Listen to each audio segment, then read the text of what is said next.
Today's video we're going to be taking a look at the half-lap joint and the three methods I use to cut this joint. The first one being by hand, the second one using the table saw, and thirdly using the mitre saw. So I'll show you the tools that we're going to be using today for the first one, which is going to be by hand. We're going to need 2 pieces of timber, then we're going to need a pencil, a marking knife, a combination square, a marking gauge, a tenon saw, a chisel and a mallet. Here's an example of a half-lap joint then, and I've used 2 contrasting woods here so you can see exactly what we're going to be doing. And some of the characteristics of this, good and bad, is it's nice to look at, it's pretty, so it's good for decoration purposes on picture frames, cabinet doors, mirrors, things like that. It's got lots of gluing surface because you've got 2 large cheeks, 2 shoulders, so it's quite strong. Some of the negatives then, there's no mechanical strength, it can be just pulled apart in any direction without the glue, and there's no friction. The marking out process for whether you're using hand tools or whether you're using the mitre saw or the table saw is all the same. Once we've done this once, we don't need to show it again. So the first thing we're going to do is make sure we've got a square edge on our timber. So we're just going to check that. That one's square enough. This timber's not as well. If I was making a project with this, I'd square this up a little bit better, but it'll do for demonstration purposes. Yeah. So that's square, and we're going to mark our face side and our face edge with an F and an arrow. From the face side and the face edge is where I'm going to take all my measurements. I'm not going to mark out from anywhere else apart from the face side and the face edge. So I'm going to place my first piece on top of the bottom piece here. I'm going to use my square and place it up to the piece so I know how thick it is, and then I'm just going to mark across, and I'm going to use my marking knife to give myself a nice positive line what I can put my chisel into or my saw into later. I'm going to do the same again on the other piece, making sure the square is referenced off the face edge or the face side.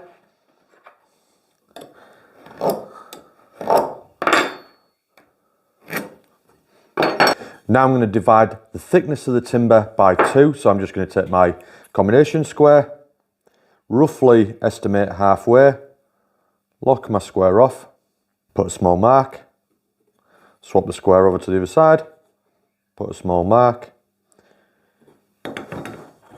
In between them 2 lines is centre, and then from there I'm going to set the marking gauge on that centre line.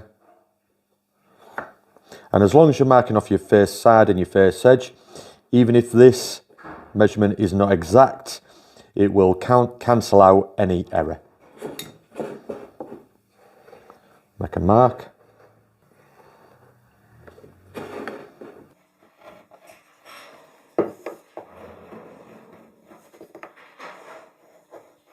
Then I'm just going to pop a pencil line in there just to make it easier to see. And then I'm just going to finish off by marking around the sides with a square and marking knife. And then I'm just going to mark out the waist by scribbling on it to make sure that I don't cut the wrong piece out. And now I'm going to transfer that marking out direct to this one, exactly the same. Now we're going to start by cutting and removing the material. So we're going to place it in a vise, the piece of timber, on a 45-degree-ish angle. We're going to be wanting to concentrate on this line on the top and this line which is facing us. We're going to cut just on the inside of the waist area. So I'm going to use my thumb, place the saw just inside the line, and I'm going to make my cut concentrating on this line and the line that's facing me.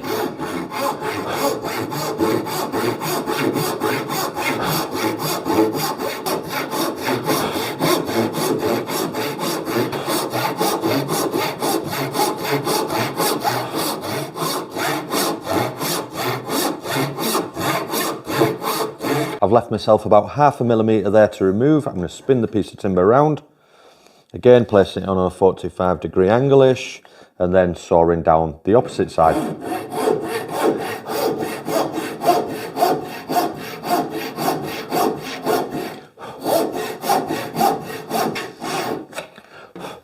Once you've done that, just place it upright, and inside you're going to have like a little triangle like this. Because you've cut on a 45 at either side, you're just going to remove that.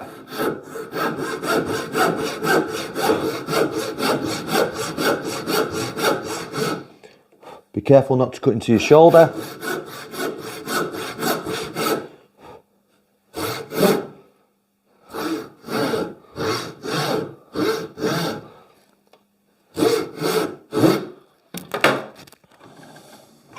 I'm going to do the exact same on this one, and then I'll get back to you. Next, you're going to take your bench hook, place your piece of timber on there nice and securely. And by the way, I've got a selection of videos on how to make useful jigs for the workshop, so I'll leave a link for these in the description. And then you're going to take your tenon saw and you're going to cut along this line here for your cross cut, but you're just going to give yourself a 0.5 millimeter again as you did before. Remember, always start with a push and then slowly lower your blade down to the back across the line.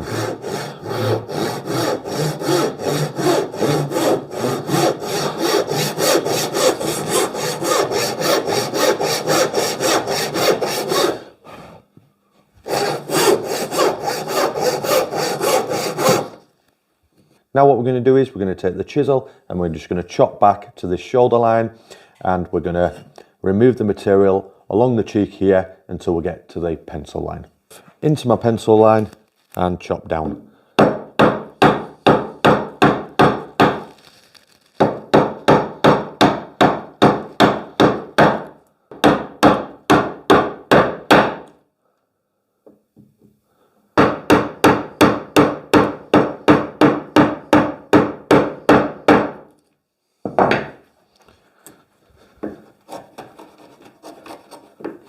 Now we're just going to work on the cheek, removing any excess material until we get to that shoulder line. Remember, never put your hand in front of your chisel. Always bear up on it. I like to use my hand as a platform like this, my thumb on top and my fingers nice and firmly underneath.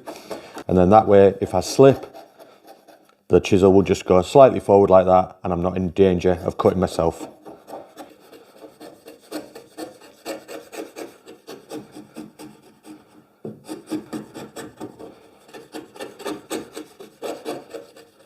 Once you've done that, you can have a little test fit like that, and you should have a nice fitting joint. Once that's glued up and clamped and pulled together, that'll be a great joint, that.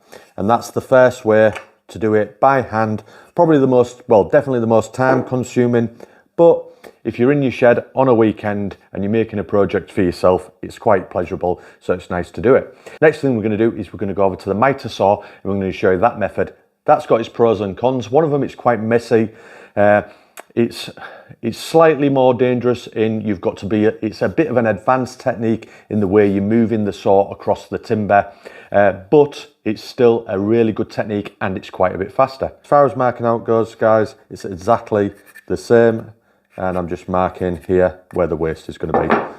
Exactly the same as before, making sure you do it from your face side and your face edge, and then we're going to go over, oops, and then we're going to go over to the Mitre saw and we're going to set the Mitre saw up. First thing you're going to need to do is you're going to need to put a sacrificial piece onto your Mitre saw, because when you roll in the saw across the top of the timber, the highest point of the blade is approximately here on mine. So if I've got no sacrificial fence, I will get a slightly rounded cut at the back. So I need this sacrificial fence, so I've got a nice straight cut all the way across. You'll see that when you have a practice yourselves. I always clamp that down so it doesn't move anywhere. And then on this saw, I have a depth stop, which is just here, if you just want to come in here and Jacob and show these.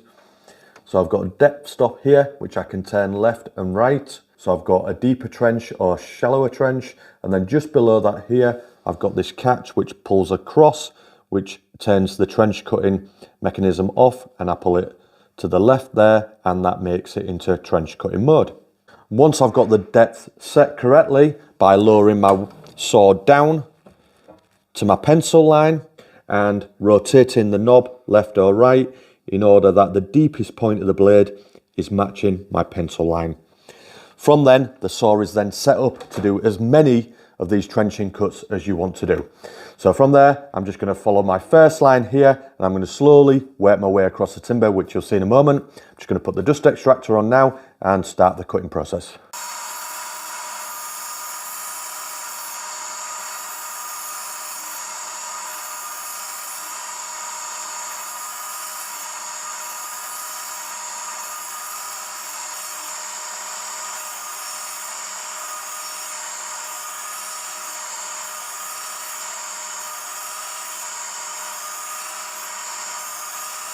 Then you're going to take an hammer, it's a nice fun bit, remove all these pieces here.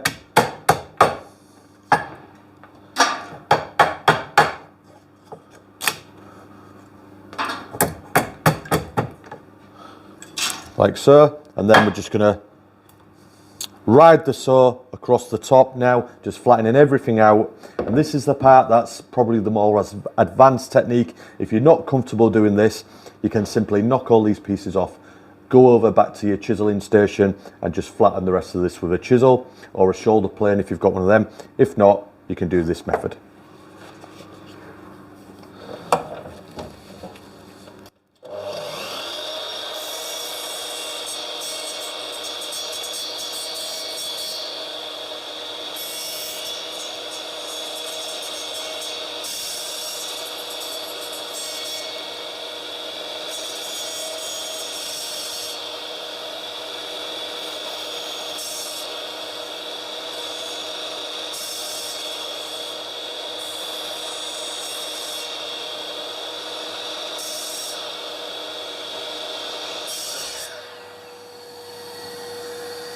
Perfect half-lap joint, and if you've got decent dust collection on your mitre saw, it's not actually that bad.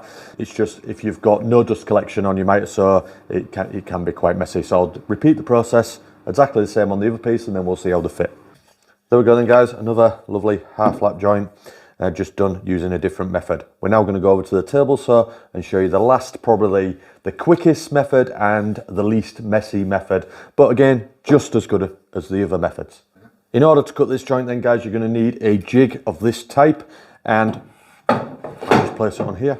And I will leave a link to in the video description of how I went about making this, but I did copy this directly off my friend over at Rag and Bone Brown as well, Keith, and I'll leave a link to Keith's video as well. So the marking out is exactly the same, and you're just going to place your piece of timber directly up against your fence on your jig that you've made, and then you're going to get a clamp your piece into position, making sure it's nice and square to the table saw fence, and then all you need to do is set your fence to your blade and your blade height to your cut height where you've put your marking out. And then all you're simply going to do is run your jig along your table saw fence and run your piece of timber through the blade, making your cut.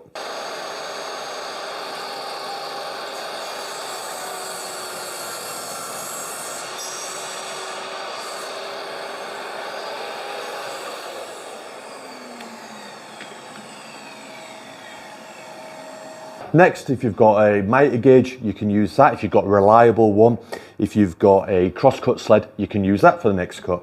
So we're going to remove the fence. I'm going to use my table saw sled. I'm just going to lower the blade down.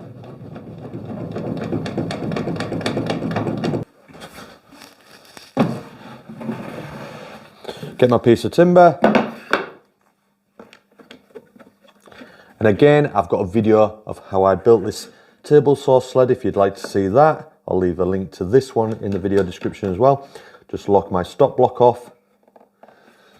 I'm just going to get the height of the blade correct, like so.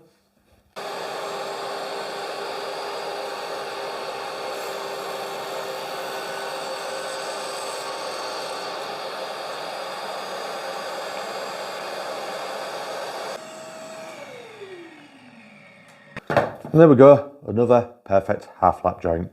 Sometimes you will be left with a tiny little bit of material just on the inside here, which you will be able to remove with your chisel.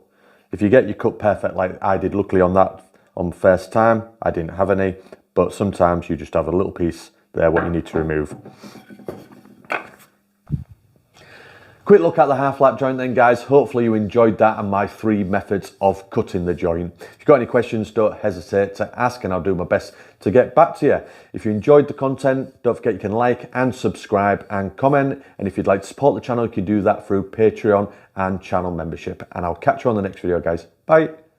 That was a quick look at the half lap joint then, guys, and my 3 methods of cutting the half lap joint. As you can see, it's a good joint. Oh, it's a good joint, that shit.